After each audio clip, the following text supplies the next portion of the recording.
గత 5 ఏళ్ల వైసీపీ ప్రభుత్వ హయాంలో ఎటువంటి అభివృద్ధి లేక దెబ్బతిన్న గ్రామాలను తిరిగి సమగ్ర అభివృద్ధి పదంలో నడిపించడమే లక్ష్యంగా రాష్ట్రంలోని కూటమి ప్రభుత్వం ముందుకు వెళ్తుందని దెందులూరు ఎమ్మెల్యే చింతమనేని ప్రభాకర్ తెలిపారు.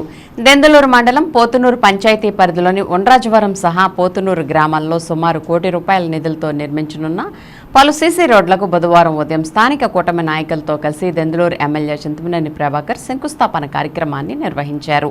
ఈ సందర్భంగా పోతునూరు గ్రామానికి విచ్చేసిన దెందులూరు ఎమ్మెల్యే చింతమనేనికి మండల పార్టీ అధ్యక్షులు మాగంటి నారాయణ ప్రసాద్ ఆధ్వర్యంలో స్థానిక కూటమి నాయకులు, కార్యకర్తలు, గ్రామస్తులు భారీ గజమాలలు, పూలజల్లులు, మహిళల మంగళహారతులతో ఘన స్వాగతం పలికారు.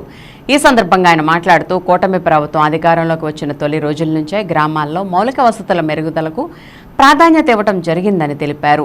పోతునూరు గ్రామంలో వినాయకుని ఆలయం వద్ద మరో సీసీ రోడ్డు నిర్మాణం చేపట్టడంతో పాటు పోతునూరు పరిధిలో ₹1 కోటి నిధులను వెచ్చించి సీసీ రోడ్ల నిర్మాణం చేపట్టినట్లు తెలియజేశారు.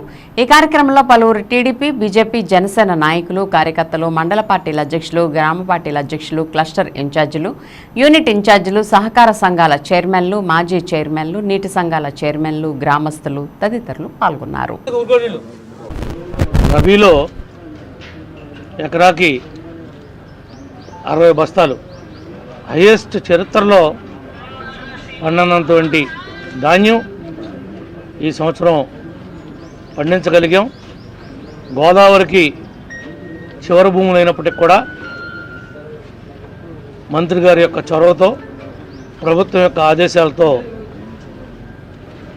ఆఖరి ఎకరానికి కూడా కృష్ణా డెల్టాలో ఉన్నటువంటి మల్కాపురానికి కూడా కొంత ఏరియా ఈరోజు దాళవా ఇచ్చి మరి ప్రభుత్వం ఆదుకుంది.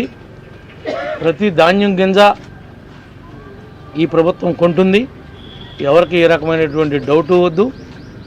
గతంలో లాగా మేము ఇన్ని బస్తాలే కొంటాం ఎకరానికి, ఇంతకు మించి ఎక్సెస్ పండినటువంటి ధాన్యాన్ని మేము కొనము అనేటువంటి నిబంధన లేదు.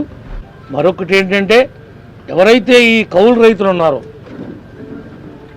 వాళ్ళందరూ కూడా ఆర్ఎస్కే కేంద్రం ద్వారా, స్థానికంగా ఉండేటువంటి విఆర్ఓల ద్వారా వ్యవసాయం చేసేటువంటి ప్రతి రైతుకి అన్నదాత సుఖీభావ కింద ₹20,000 మనము పెట్టుబడి సాయం చేస్తానని చెప్పి హామీ ఇచ్చున్నాం.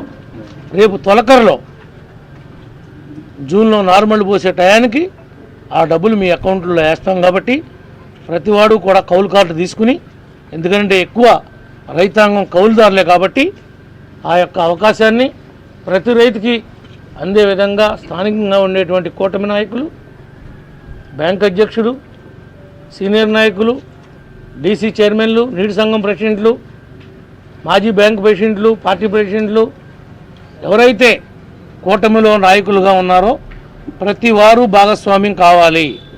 కౌలు వ్యవసాయం చేసేటువంటి వాడికి ప్రతి వారికి కార్డు వచ్చే విధంగా మీరు కృషి చేయాలి. 25వ తారీఖు దాకా కాలువని కంటిన్యూ చేయమంటున్నాం. ప్రభుత్వాన్ని కూడా, మంత్రి గారిని కూడా అడుగుతున్నాం. తప్పనిసరిగా 25 వరకు కూడా కాలువ తీసుకుని వచ్చి, చేపల చెరువు రైతులు కూడా మా రైతులే, వాళ్ళు కూడా మాలో భాగమే. ఈ ప్రభుత్వమే వాళ్ళని ఎంకరేజ్ చేసి చేపల చెరువులు తవ్వుకుంటానంటే సహకరించింది. వాళ్ళకి అన్యాయం జరగడానికి వీల్లేదు.